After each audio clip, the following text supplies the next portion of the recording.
Hello and welcome to today's EMBN Show. We are in France. We're actually in Châtel, about an hour southeast of Geneva. And one of the biggest stories today is Santa Cruz's all-new Heckler SL.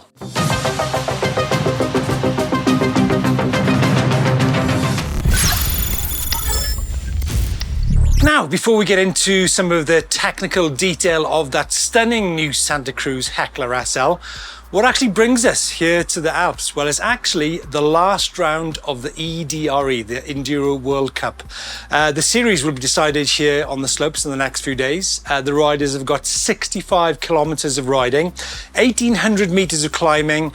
Remember, there's chairlift involved in this particular race, and also, get this, over 5,000 meters of descending. So for an e-mountain bike racer, it's going to be a very physical day on the mountain, and also a lot more descending than the riders on the analog bikes will be taking on. It's quite interesting, actually. My mindset is quite different this time I visited from a decade ago. A decade ago, my mindset was all about chairlifts and the timetables of the people running them. This time I'm thinking of the beautiful Cornita Beast behind me, Lake Geneva the other side of that. I mean, what an amazing place to go for an e-mountain bike adventure. So yes, folks, the race will be decided, but I think it's also interesting from our point of view to see some of the cutting edge tech. We've seen the gasser here with SRAM, and Alex Marin is doing really well in the series. We know that the main man from Shimano has been working with Yeti. That's quite interesting. Sam Blenkinsop on the crestline, one of his first e-Enduro World Cups last week in Loudenville. And yeah, I think when it comes to tech, an e-Enduro World Cup is definitely the place to be. Right then, guys, the Heckler SL. Now, I love the quote from Santa Cruz. A sneaky little eMTB, which is lightweight, powerful, with surprising range. What's this bike all about then? Well, actually, I love the other quote that Santa Cruz give, which is it's actually designed to tackle any type of e-mountain biking or mountain biking that is presented with. I think before we get into like the details such as the battery and the Fazua Ride 60 motor, which is fantastic, obviously, I think it's reassuring, given this time when there are so many eMTBs coming on the market, that a company such as Santa Cruz, which has fantastic integrity when it comes to the frame design and manufacture, the suspension kinematics, the geometry, obviously the kind of looks of this bike, it very much looks like a mountain bike.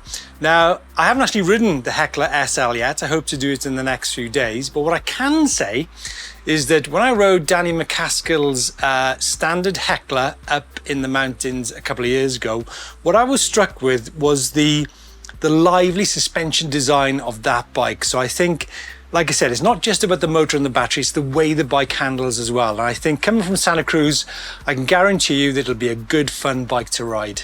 In terms of the details, I'm going to mention the word gloss magenta. I know the bike's going to pop on the trail, but it'll certainly pop in the woods with that colorway between the trees. 27.5 wheel mix. It's got 160mm travel up front. It's got 150mm on the rear. Sizes from small up to XXL, so a good range in there for everybody. Now, I know we're going to talk about the Fazua Ride 60 motor, which offers 65 Newton meters of torque, a 430 watt-hour battery, lifetime warranty on the frame and rims from this bike. So that in itself is quite significant. But look, folks, numbers are just numbers. What I can assure you is that 430 watt-hour battery on this particular bike will give you a great range. The 65 Newton meters of torque, yes, it's just a number, but remember, it's 3 modes on the Fazua system, and it's got the little shifter on the handlebar, which gives you 10 seconds of maximum power when you've got those little kicks in the trail. Just helps you to get up over those sections with ease. Now, we talk about it being a natural trail bike. I really do believe that these lightweight, mid-power e-mountain bikes have actually taken the place of an analog trail bike, because there's so much more capability with a bike such as this. And talking about capability, actually, it weighs 18.5 kilos, but that's a proper 18.5 kilos with proper componentry. So many times we see brands claiming lightweight numbers when actually the parts that are bolted to the bikes are more suited to cross-country riding than trail or enduro. So when that's 18.5 kilos, That's a legit bike with proper componentry. So folks, I'm going to say it one more time, gloss magenta. I cannot wait to ride this bike, so let us know your thoughts on it. I think it's a belter. Okay, time now for some comments from you guys. Okay, so last weekend we saw Isaac Mundy take on the EDR-E World Cup out in Loudenville. A very amazing 5th place for his first ever time on an e-mountain bike. Remember, he was a former pro cross-country and road rider. We gave him the e-mountain bike the first time up in the hills there. Pretty funny, but he adapted super quickly. So we'll see how Tony Buffin is the man, will deal with these hills in the next few days. Now, a few questions from you guys. First of all, from Brent Collins, who says, I had no idea e-bike racing was really a thing. Are they allowed to tune the motors? What keeps riders from hacking the motors to get an unfair advantage? Great question, because everybody was thinking previously, you know, you've got to have, you know, a Bosch or a Specialized motor. But in actual fact, when we've done our own runs up and down the hill, we found that bikes such as the Rocky Mountain actually offer the most power, the most speed up steep technical ground. But more than that, what we've seen in the past, and I emphasize in the past because I do believe in the past few weeks things have changed in the motor world, is that it's the lighter riders. If you're 60, 70 kilos, you're going to be taking the steep power stages ahead of riders who are 80 to 90 kilos. So the answer to your question is they're not allowed to tune the motors, but there's actually a huge range of power between the motors on the market already. So, and when it comes down to the 25k, all the bikes are restricted 25k and a nominal 250 watts. Max Flight, I really enjoyed this. What an admirable young man, a super competitor. Yeah, I think so. I think the great thing about Isaac is he had been a top 4 cross racer. He dabbled with downhill. Obviously, he was pro cross-country racing and pro road riding. But yeah, I think it's great that someone so young is got an open mind. He knows that the possibilities of e-mountain biking, like I said earlier, the adventure possibilities on e-biking are simply massive. And then Neil Ellison says, how did he find pedaling over the limiter? Neil, I'll be honest with you, he was going so fast down the hills that I have no idea. I think he did actually comment on one occasion that it is quite interesting when you get past 25k, but this always comes back to stuff I say, is that when you're riding in big mountain terrain, you've either got gravity on your side or you're climbing. You know, you're rarely kind of going down a road where you're going above the limiter. So I don't actually think, certainly in terms of Loudenville, that actually came into the equation. Now, last question from Ed Arnold. Was there a battery swap? Now, in terms of Isaac's class, there wasn't. You could only use one battery during the day, which is great, I think, which means that lots of other riders can take place in an open event such as that. Folks, I'm glad that Isaac has provided some inspiration for you guys. Remember that one battery status means that it's actually an event which is open to so many people. So get yourself entered and you'll be able to take in some incredible trails throughout the world. Talking about throughout the world, cool places. Now, some great shots this week from you guys.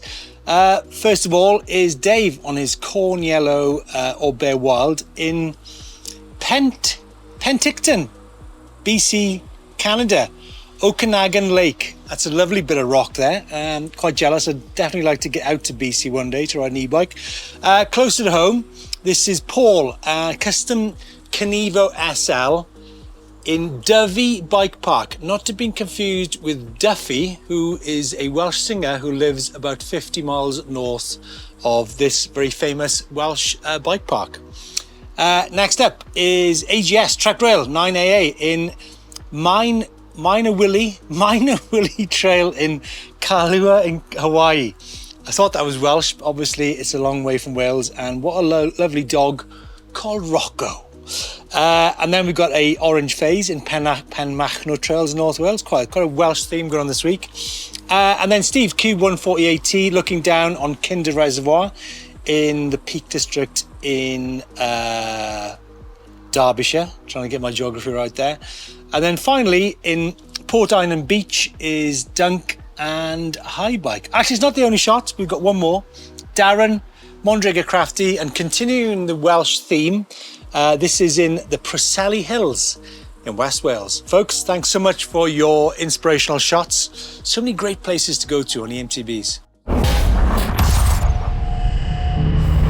Right, what's on the channel in the next 7 days? Now, we've got a video coming up on Sunday, actually, where Rich takes that incredible giant stance and sees how far he can go.